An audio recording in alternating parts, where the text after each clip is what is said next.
Iran Israel യുദ്ധം നടക്കുന്ന സമയത്ത് ഇപ്പോൾ G7 ഉച്ചകോടിയും ആരംഭിക്കുകയാണ്. അപ്പോൾ ഈ യുദ്ധം അവസാനിപ്പിക്കാൻ വേണ്ടിയിട്ട് G7 ഉച്ചകോടിയിലെ രാഷ്ട്രങ്ങളുടെ ഭാഗത്ത് നിന്ന് എന്തെങ്കിലും ഒരു സമവായ നീക്കം അതിനുള്ള സാധ്യതകൾ എന്തെങ്കിലും കാണുന്നുണ്ടോ? ഇത് G7 ഉച്ചകോടി ഇതിനോടകം ആരംഭിച്ചു കഴിഞ്ഞു, ഒരു ദിവസം പിന്നിട്ടും കഴിഞ്ഞു. പക്ഷേ അതിൽ ഉണ്ടായ നിർണായക രണ്ട് സംഗതികളുണ്ട്. ഒന്ന്, ഈ സമ്മേളനം വെട്ടിച്ചുരുക്കി അമേരിക്കൻ പ്രസിഡന്റ് ഡൊണാൾഡ് ട്രംപ് ആ സമ്മേളന വേദി വിട്ട് പോയി, അമേരിക്കയിലേക്ക് മടങ്ങിപ്പോയി. കാനഡയിലാണ് ഈ G7 ഉച്ചകോടി നടക്കുന്നത്. പ്രത്യേക ക്ഷണിതാവായിട്ട് ഇന്ത്യൻ പ്രധാനമന്ത്രി നരേന്ദ്രമോദിയും അതിൽ പങ്കെടുക്കുന്നുണ്ട്. ഈ G7 അംഗരാജ്യങ്ങളെന്ന് പറയുന്നത് Britain, Canada, France, Germany, Italy, Japan, America. ഈ 7 രാജ്യങ്ങളാണ് G7 ഉള്ളത്. അപ്പോൾ ഇവർ കാലങ്ങളായിട്ട് ഇസ്രയേലിൻ്റെ പക്ഷത്ത് നിൽക്കുന്ന രാജ്യങ്ങളാണ്. ഇസ്രയേലിനെ നയപരമായും മറ്റ് കാര്യങ്ങളിലും സഹകരിക്കുന്ന രാഷ്ട്രങ്ങളാണ് ഈ G7 രാഷ്ട്രങ്ങളായിട്ടുള്ളത്. പ്രത്യേകിച്ചും അമേരിക്ക ഇതിലുണ്ടല്ലോ. അപ്പോൾ ഇവർ ഏതെങ്കിലും ഘട്ടത്തിൽ ഇസ്രയേലിനെ തന്നെ പിന്തുണയ്ക്കുമെന്നുള്ള കാര്യം ഉറപ്പാണ്. പക്ഷേ അവിടെ ഈ ഏറ്റുമുട്ടൽ വല്ലാതെ വർദ്ധിക്കുന്നൊരു സാഹചര്യവും, അതോടൊപ്പം തന്നെ അവിടെ രണ്ട് പക്ഷത്തും സിവിലിയൻസ് അതായത് സാധാരണക്കാർ കൊല്ലപ്പെടുന്ന ഒരു സാഹചര്യത്തിലും G7 രാഷ്ട്രങ്ങൾക്ക് ഇതിലൊരു നിലപാടെടുക്കാതെ നിർവാഹമില്ലാത്തൊരു അവസ്ഥയുണ്ടാകും. സ്വാഭാവികമായും ഒരു സമാധാനത്തിലേക്ക് രണ്ട് രാജ്യങ്ങളും എത്തണം എന്ന തരത്തിലുള്ളൊരു നിലപാടിലേക്കുള്ളൊരു പ്രമേയം പാസ്സാക്കുന്നതിനെക്കുറിച്ചാണ് ഈ G7 ഒരു ചർച്ച ഇപ്പോൾ നടക്കുന്നത്. ആ രീതിയിൽ ഒരു പ്രമേയം ഉണ്ടാകുമെന്നുള്ളത് ഉറപ്പാണ്. പക്ഷേ ആ പ്രമേയത്തിൽ നിന്ന് അമേരിക്കൻ പ്രസിഡന്റും ഡൊണാൾഡ് ട്രംപ് വിട്ടുനിൽക്കും എന്നുള്ള തരത്തിലുള്ള സൂചനകളാണ് ഇപ്പോൾ വരുന്നത്. ഞാൻ നേരത്തെ പറഞ്ഞല്ലോ, G7 ഉച്ചകോടി ഇതിനോടകം തന്നെ ആരംഭിച്ചിട്ടുണ്ട്. അവിടെ ഫ്രഞ്ച് പ്രസിഡന്റ് ഇമ്മാനുവൽ മാക്രോൺ നടത്തിയ ചില പ്രതികരണങ്ങൾ വന്നിട്ടുണ്ട്. അതായത് ഈ അമേരിക്കൻ പ്രസിഡന്റ് ഡൊണാൾഡ് ട്രംപ് ഈ ചർച്ച വെട്ടിച്ചുരുക്കി അമേരിക്കയിലേക്ക് മടങ്ങിപ്പോയത് അതൊരു പോസിറ്റീവായിട്ടുള്ള ഒരു അടയാളം, ഒരു സിമ്പലായിട്ടാണ് ഇമ്മാനുവൽ മാക്രോൺ പറയുന്നത്. കാര്യം ട്രംപ് നേരെ പോകുന്നത് അമേരിക്കയിലെ സുരക്ഷാ സമിതി യോഗത്തിൽ പങ്കെടുക്കാനാണ്. അപ്പോൾ ആ യോഗത്തിൽ എന്താണ് ഇസ്രയേൽ ഇറാൻ സംഘർഷത്തിൽ എന്താണ് അമേരിക്കയുടെ ഇനി ഭാവി നിലപാട് തുടങ്ങിയ നിർണായക ചർച്ച നടക്കും എന്നുള്ളൊരു വിലയിരുത്തലാണ് ഇമ്മാനുവൽ മാക്രോൺ നടത്തിയിരിക്കുന്നത്.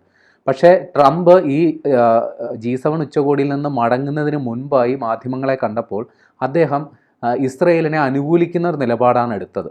അവരുടെ ആക്രമണങ്ങൾ അതിനെ പിന്തുണയ്ക്കുന്ന തരത്തിൽ, ഇറാനിൽ നടത്തുന്ന സൈനിക നടപടിയെ പിന്തുണയ്ക്കുന്ന തരത്തിലാണ് അമേരിക്കൻ പ്രസിഡന്റ് ഡൊണാൾഡ് ട്രംപ് പ്രതികരിച്ചത്. കൂടെ തന്നെ ഒരു കാര്യം കൂടി പറഞ്ഞു, ഇറാൻ ചെയ്യുന്നത് ഭയങ്കര വലിയ വിഡ്ഢിത്തമാണ്.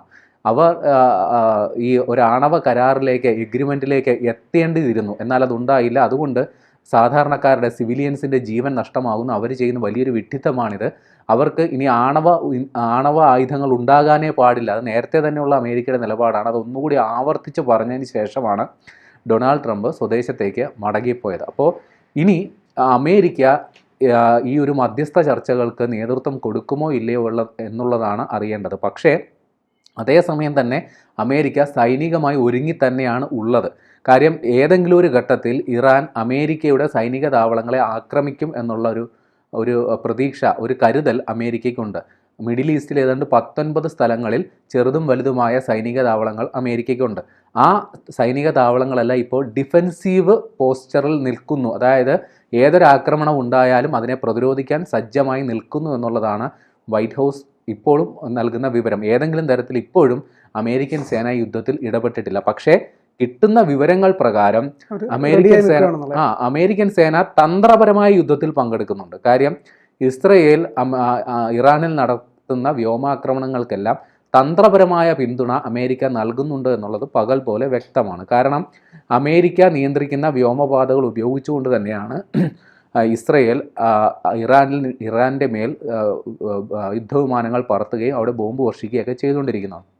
മാത്രമല്ല അമേരിക്കയുടെ നിരവധിയായ സാറ്റലൈറ്റുകൾ, മറ്റ് ഇൻ്റലിജൻസ് സംവിധാനങ്ങളെല്ലാം തന്നെ ഇസ്രയേലിനെ പരോക്ഷമായി യുദ്ധത്തിൽ സഹായിക്കുന്നുണ്ടോ എന്നുള്ളതും വ്യക്തമാണ്. 2024 കഴിഞ്ഞ വർഷം ഇസ്രയേലിന് നേരെ ഒരു ഇറാൻ ആക്രമണം ഉണ്ടായപ്പോൾ പ്രതിരോധിക്കാൻ അമേരിക്കൻ സേനയുടെ സൈനിക സംഘങ്ങളും ഉണ്ടായിരുന്നു. അവരുടെ സാങ്കേതിക സംവിധാനങ്ങൾ ഇസ്രയേലിൻ്റെ സഹായത്തിന് വന്നിരുന്നു എന്നുള്ളതും നേരത്തെ തന്നെ വന്ന റിപ്പോർട്ടുകളാണ്. അപ്പോൾ ആ ഒരു പശ്ചാത്തലത്തിൽ ഇപ്പോൾ ഇസ്രയേൽ ഇത്രയും വലിയൊരു സൈനിക നടപടി നടത്തുമ്പോൾ അമേരിക്ക തന്ത്രപരമായി ഇസ്രയേലിനെ പിന്തുണയ്ക്കുന്നുണ്ട് എന്നുള്ളതും നമുക്ക് മനസ്സിലാക്കേണ്ട സംഗതി. ഇനി ഇമ്മാനുവൽ മാക്രോൺ പറഞ്ഞ ചില സംഗതികളൊക്കെയുണ്ട്. അതായത് നിലവിലെ സാഹചര്യം ഉടൻ മാറുമെന്നാണ് അദ്ദേഹം പ്രതീക്ഷ പറയുന്നത്. അതോടൊപ്പം തന്നെ വെടിനിർത്തൽ ഉണ്ടാക്കാനായിട്ട് അമേരിക്ക ശ്രമിക്കും എന്ന് തന്നെയാണ് തങ്ങളുടെ പ്രതീക്ഷ എന്നാണ് ഫ്രഞ്ച് പ്രസിഡന്റ് പറയുന്നത്.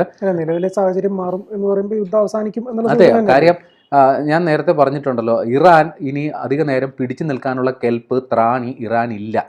കാരണം അവരുടെ പ്രധാന സൈനിക നേതൃത്വങ്ങളെല്ലാം കൊല്ലപ്പെട്ടു കഴിഞ്ഞു. അതുപോലെ തന്നെ ഇറാൻ പ്രതീക്ഷിച്ച പോലെ പിന്തുണ മറ്റു മുസ്ലിം രാഷ്ട്രങ്ങളിൽ നിന്ന് ഇറാൻ കിട്ടിയിട്ടുമില്ല. കാര്യം അവർ നേരിട്ട് ഒരു യുദ്ധത്തിൽ പങ്കാളികളാകാൻ മറ്റു മുസ്ലിം രാഷ്ട്രങ്ങൾ സന്നദ്ധമല്ല. ഇപ്പൊ പാകിസ്ഥാൻ തന്നെ നിലപാട് വ്യക്തമാക്കി കഴിഞ്ഞു. ഇപ്പൊ ഇറാൻ പറഞ്ഞു അവരെ ആറ്റം ബോംബ് ഇസ്രയേൽ ഉപയോഗിക്കുകയാണെങ്കിൽ ഇറാന് വേണ്ടിയിട്ട് പാകിസ്ഥാൻ ഇസ്രയേലിൽ ബോംബിടും എന്ന തരത്തിൽ പ്രസ്താവന നടത്തി. പക്ഷേ പാകിസ്ഥാൻ അത് നിഷേധിച്ചു.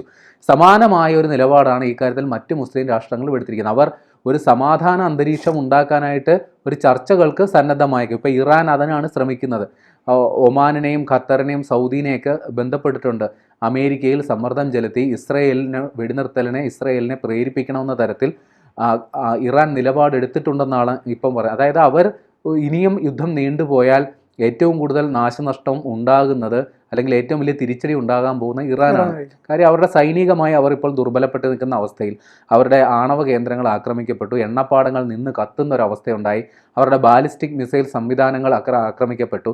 അവർക്ക് കാര്യമായൊരു തിരിച്ചടി, അവർ വലിയ രീതിയിലുള്ളൊരു പ്രൊപ്പഗൻഡ നടത്തുന്നെങ്കിലും ഇസ്രയേലിന് കാര്യമായ ഒരു തിരിച്ചടി ഇതുവരെ നൽകാൻ സാധിച്ചിട്ടില്ല. ഏതാണ്ട് 250ഓളം പേർ ഇറാനിൽ കൊല്ലപ്പെട്ടപ്പോൾ ഇസ്രയേലിൽ 24 മരണം മാത്രമാണ് സ്ഥിരീകരിച്ചിട്ടുള്ളത്.